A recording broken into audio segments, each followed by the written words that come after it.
Jananayagan director Vinod இயக்கத்துல நம்ம தளபதி Vijay, Pooja, Bobby Deol அப்படின்னு சொல்லிட்டு சினிமா பட்டாளமே சேர்ந்து நடிக்க ஜனவரி 9ஆம் தேதி தியேட்டருக்கு வர காத்துக்கிட்டு இருந்து இன்னும் ரிலீஸ் ஆகாம அப்படியே வெயிட் பண்ணிக்கிட்டு இருக்க. ஒரு கிராண்டியரான ஒரு செலிப்ரேஷனுக்கு வெயிட் பண்ணிக்கிட்டு இருக்க ஒரு தமிழ் திரைப்படம். நம்ம தளபதி விஜய் அவருடைய கடைசி படம் கண்டிப்பா ஒரு மிகப்பெரிய சம்பவத்தை பண்ண போகுது. அதில் மட்டும் எந்த ஒரு மாற்றமே இல்லை. ஒரு இண்டஸ்ட்ரி ஹிட்னா என்ன அப்படின்றத டெஃபினட்டா ஜனநாயகன் திரைப்படம் வெளிவரப்ப இந்த இந்தியன் சினிமாவே உலக சினிமாவே பார்க்க போகுது. அதில் மட்டும் எந்த ஒரு மாற்றமே இல்லை. ஸோ இந்த ஜனநாயகன் திரைப்படத்துக்கு இன்னும் சென்சார் கிடைக்கல. அதுக்காக பல முயற்சிகள் பண்ணிக்கிட்டு இருக்காங்க. அதில் கேஸ் போட்டிருக்காங்க. அந்த கேஸ் முடிஞ்சால் தான் நம்மளுக்கு எப்போ இந்த படத்தை ரிலீஸ் பண்ணலாம் அப்படின்ற ஒரு ஐடியா கிடைக்கும் அப்படின்ற மாதிரி சொல்லியிருந்தோம். அதுக்காக ஹியரிங் போய்கிட்டு இருக்கு. ஆனால் ஜட்ஜ்மெண்ட் கிடைக்கவே இல்லை. டேட்டே சொல்லாமல் ஜட்ஜ்மெண்ட்டை வந்து தள்ளி வச்சாங்க. இப்போது அது அஃபிஷியலாக கன்ஃபார்ம் ஆகிடுச்சு.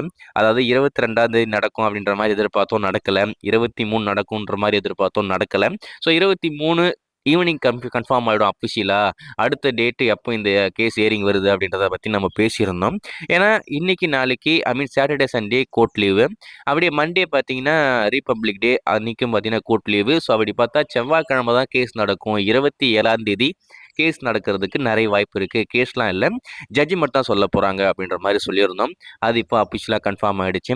ஜனவரி 27ஆம் தேதி காலையில் 10:30 மணிக்கு நம்ம ஜனநாயகனுடைய சென்சார் கேஸ் இப்போதைக்கு லிஸ்டிங் பண்ணியிருக்காங்க. நேரடியாக ஜட்ஜ்மெண்ட் தான் வரப்போகுது. மறுபடியும் நீங்கள் 2 பேரும் பேசுங்கப்பா அப்படின்ற மாதிரிலாம் விட போகிறது இல்லை. ஜட்ஜ்மெண்ட்டை இப்போதைக்கு ரிலீஸ் பண்ண போகிறாங்க. ஒன்று நம்மளுக்கு சென்சார் கொடுங்க, ஆல்ரெடி ஆஷா கொடுத்துட்டாங்க இல்லையா, அந்த யூபிஐயை கொடுங்க அப்படின்ற மாதிரி சொல்லலாம். அப்படி இல்லை அப்படின்னு சொன்னால் ரிவேசி கம்பெனிக்கு போங்க அப்படின்ற மாதிரி சொல்லலாம். இல்லைன்னா வேற எதுவும் இந்த 2 தவிர வேற எதுவும் சொல்றதுக்கு வாய்ப்புகளே கிடையாது. ஸோ அப்படி இருக்கும்போது நம்மளுக்கு சாதகமாக கிடைச்சா அவன் சுப்ரீம் கோர்ட் போயிடுவானோ அப்படின்ற மாதிரி எனக்கு கொஞ்சம் பயமாவே இருக்கு. இது ஒரு கேஸே கிடையாது.